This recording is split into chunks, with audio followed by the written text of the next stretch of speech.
So, I want to talk about the new Avatar The Last Airbender live action movie. Specifically, this scene.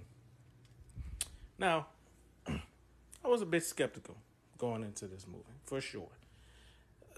On the inside, I'm still loyal to the animated version.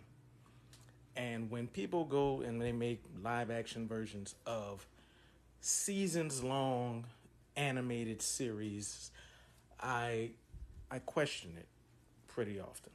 And usually the first thing that comes to mind is why? Why are we doing this? You know, what's the purpose of it being live action? To me, when you make a series live action, it's to make it a bit more relatable to an audience that doesn't necessarily vibe or connect with cartoons or animation. To me, that's like the overall point of it, reaching a new audience of people. Now, when we do this and we convert something like this show that has many deep and compelling characters, it's a bit tricky, I think. Because let's just get it out the way. There's no way that you're going to be able to make this show as good as it was in the cartoon. You're not going to be able to make the characters as, you know, interesting as they were. And you're not going to be able to flesh out the storyline the way that it was in the show previously. Now, with that said, there are some things that you can do. And I want to point out, once again, this scene because I want to highlight a moment that was done incredibly well in this series. Now, the scene before this moment, Iroh is captured and he's being escorted to an Earth Kingdom prison. Spoilers, by the way, if you haven't seen it. This part is not in the show, in the original show. So he's being escorted to the Earth Kingdom prison. And one of the guards who's escorting him, he's an ass. He's a jerk. He's mean. He's unnecessarily cruel to Iroh. He asked Iroh if he needs anything. Hey, you need some help with anything? And I was like, no, I don't think I'm good. And then he just hits him in the stomach. And I'm like, yeah, you good, huh? Yeah, we go see how good you gonna be. So you already know, like, oh, this dude crazy. You know, he's just a complete asshole. You know, he's gonna torture Iroh for nothing. And we know we all love Uncle Iroh. We all just, who hates Uncle Iroh? So as the episode goes on, you're kind of concerned, like, oh, what is this dude gonna do to Iroh next? And then he goes up to Iroh, and something unexpected happens. He reminds Iroh of his assault, his siege on Ba Sing Se. And then he tells him the story of how, I think it was his brother who was a soldier on the walls, and how he was set on fire and burned alive. And that's when this moment becomes something different now. That's when it's like, oh, so this dude isn't really an asshole. This dude is hurt. And he knows that Iroh was the one who was beleaguering the city. He's the one who attacked the city. So he's responsible for the death of his loved one.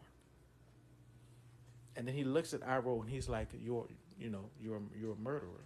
You're a monster. And there's this moment where Iroh, his eyes gloss, and he gets this far away look as if he's right.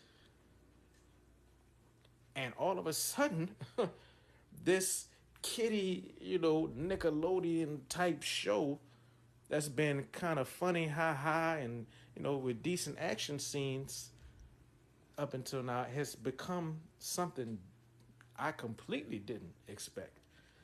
Now it is an emotional drama.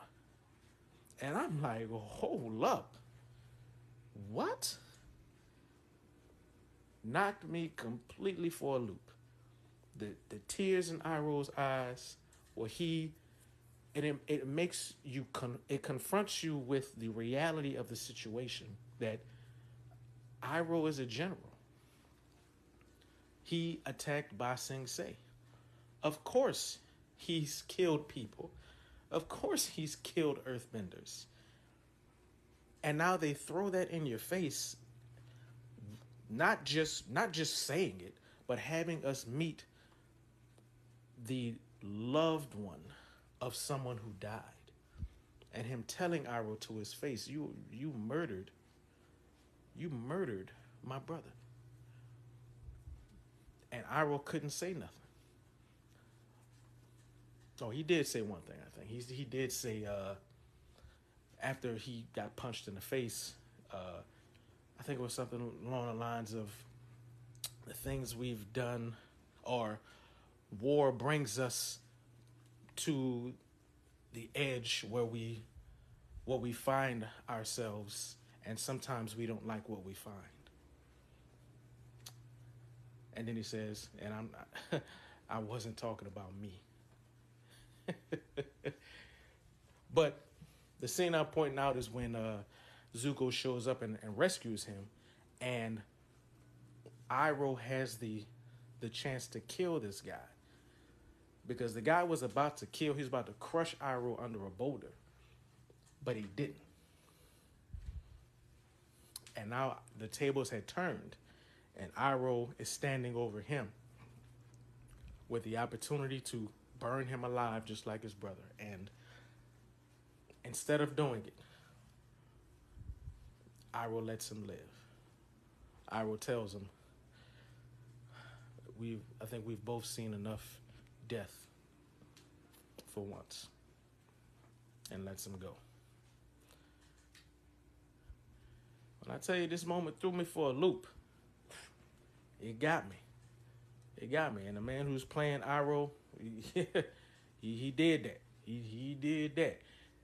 And to anybody who's a screenwriter or up and coming storyteller,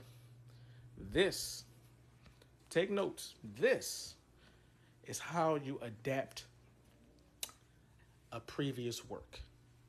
This is how you do it. They took something that we all knew about Iroh.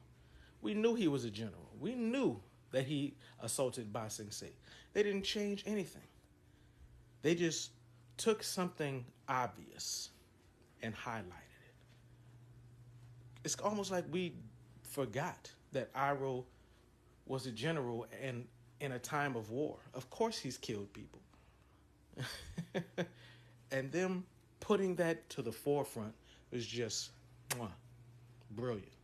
Brilliantly done. Whoever's idea was that was, they deserve it. They deserve a raise. They deserve all of the money. So this is how you do that, y'all. Take notes. If anybody else plans on adapting an anime or a cartoon into a live action film, take notes. That's how you do it.